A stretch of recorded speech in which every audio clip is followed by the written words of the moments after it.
Nocturna di tahun ke-43 sebelum Masehi bukanlah planet yang damai, tapi juga bukan planet yang berperang.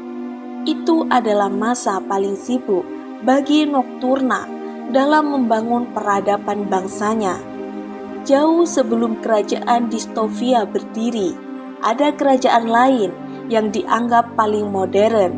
Kerajaan itu dikenal dengan nama Lomulus. Orang-orang di Lomulus berbeda dari penduduk Dystopia.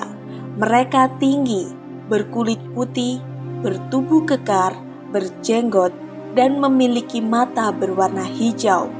Di Lomulus ada seorang orator terkenal karena kepiawaiannya menulis naskah pidato. Orator itu bernama Camillo. Dia juga seorang pengacara handal yang tumbuh di lingkungan bangsawan. Meskipun begitu, Camillo sangat menentang ketidakadilan. Dia adalah malaikat tanpa sayap bagi kaum marginal di Lomulus. Camillo sering bicara tentang demokrasi, keadilan rakyat, dan hukum alam sebagai acuan perilaku manusia. Dia menganggap politik sebagai beban suci yang ditugaskan Tuhan kepada manusia dengan ganjaran surga. Politik juga mencakup sistem pajak yang dibebankan negara kepada masyarakatnya. Menurut Camillo, pajak harus dibayar sesuai dengan kewajiban, sehingga dengan pajak tepat negara menjadi kuat. Para fiskus pun dapat menerima haknya demi terciptanya keadilan. Keberanian Camillo juga didorong oleh rasa sakit hatinya kepada pemimpin Lomulus. Akibat pemimpin yang otoriter, saudari tercintanya harus meninggal dunia karena dihukum mati akibat mengkritisi jalannya pemerintahan. Masyarakat Lomulus juga diminta membayar pajak dengan jumlah tidak masuk akal. 2/3 dari hasil pajak ini digunakan untuk keperluan negara. Sementara itu, sisanya digunakan untuk menghidupi keluarga kerajaan. Bisa dikatakan, korupsi di zaman Lomulus itu hanya terpusat pada pemimpinnya. Di tengah perkembangan bahasa, budaya, dan ilmu pengetahuan, Camillo menulis karya-karya setir yang membuat para pejabat murka. Ini dilakukannya karena Camillo menganggap hati nurani pemimpin sudah hilang, sehingga dia tak bisa lagi menggunakan tutur bahasa yang halus.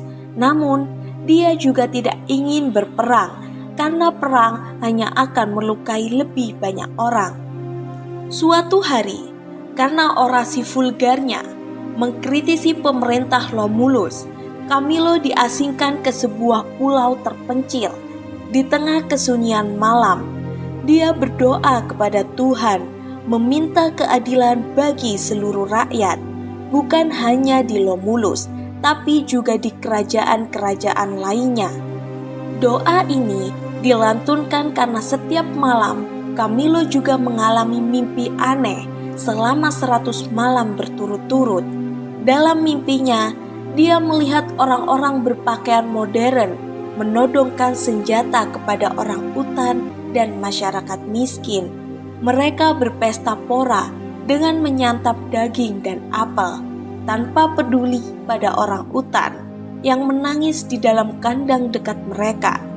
Mimpi mengerikan itu dituliskannya dalam sebuah karya berjudul Tenebros, yang artinya tertutup dari cahaya. Dalam karyanya juga dituliskan jawaban untuk memerangi ketidakadilan itu. Camillo malang, kemudian diseret kembali ke Lomulus untuk dieksekusi. Karya terakhirnya, Tenebros, konon dikubur di sebuah pulau tak berpenghuni. Seorang prajurit pembuangan mengaku telah membaca sebagian tulisan dalam karya itu. Dia menyebutkan bahwa latar tempatnya adalah sebuah kerajaan bernama Dystopia, meskipun pada masa itu belum ada kerajaan dengan nama tersebut. Dalam tulisannya, Camillo menggambarkan bagaimana distofia berhasil dikuasai oleh orang utan. Manusia distofia digulingkan oleh orang utan dengan cara mengenaskan. Ada yang beranggapan bahwa pembuangan Tenebrae dilakukan karena pemerintah Romulus takut digulingkan, seperti yang dituliskan Camilo. Ada pula yang berpendapat bahwa pembuangan karya Camilo ke pulau tak berpenghuni hanya dianggap sebagai fantasi saat dia diasingkan. Meskipun begitu, Limolus pada akhirnya tetap hancur karena perang saudara. Sekarang kerajaan itu sudah tidak ada karena Limolus menjadi negara-negara bagian yang memiliki otonomi pemerintahan masing-masing. Jadi, bagaimana orang utan itu menguasai distofia? Tanya Baruta, memotong cerita Benito yang sedang mencapai klimaksnya.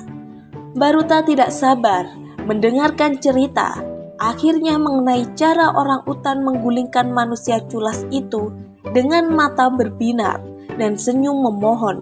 Baruta berharap bisa mendapatkan jawaban yang ia inginkan. Sepanjang ada nafsu, selalu ada keinginan yang berlebihan.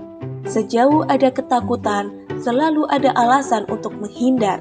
Dan sejauh ada kesenangan, selalu ada kegembiraan, ucap Benito dengan tersenyum. Baruta tampak heran dan berusaha menelaah ucapan Benito. Apa itu yang dikatakan Camilo? Tanya Baruta memastikan. Bukan, jawaban Benito singkat. Lantas, tanya Baruta lagi. Benito tidak mengindahkan pertanyaan Baruta. Dia berlalu pergi sambil mengenakan kacamata hitamnya, meninggalkan Baruta sendirian di kebun apel. Begitupun dengan matahari yang mulai tenggelam. Kami